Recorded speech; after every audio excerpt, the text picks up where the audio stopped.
The main features and challenges of early childhood education and care, ECC, in Israel revolve around the fragmented system in the country. From early statehood times, the educational system focused on age 3 to 6, whereas care for age 0 to 3 was initially conceived as service to working mothers, hence was under the Ministry of Work, Industry and Employment. It did not entail educational standards, and provision was restricted to families in need. Although recently attempts are made to incorporate ECEC in the educational system, in practice the initial division still endures.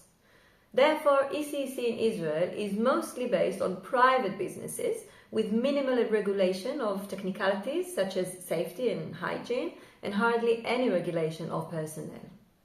With more mothers joining the workforce and growing economic burden on middle-class families, coupled with abuse and neglect in the private market, public demand for regulations of toddlers' care increased. In this under-regulated capitalist market, we studied the bottom-up initiatives by parents and alternative educational entrepreneurs who have created a thriving alternative care market. We found it to be profoundly sectorial, endorsing diverse trendy educational approaches and promoted mainly by middle-class progressive families who afford to pay for exclusive high-quality education and seek distinction from the mainstream care market.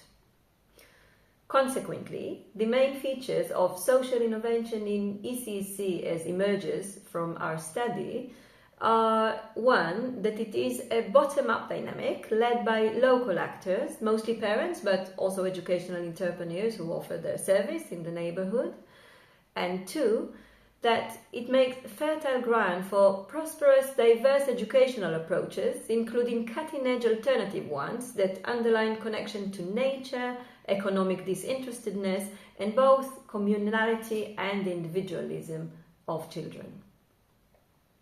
While alternative initiatives for the 3 to 6 strive to gain public support and funding in exchange for state supervision, ECEC initiatives are still expected to be private, hardly subjected to any type of intervention.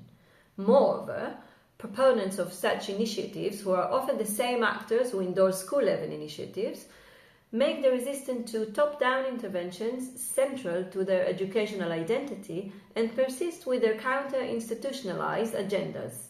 For instance, parent involvement kindergartens, forest kindergartens without a classroom, Montessori initiatives with individualized educational programs, and so forth.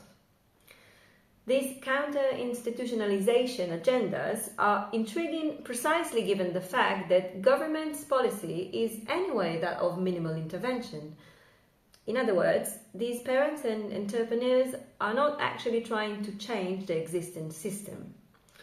We therefore conclude that rather than targeting the public system, these agendas enhance social distinction and grant the actors greater educational capital in their immediate social context.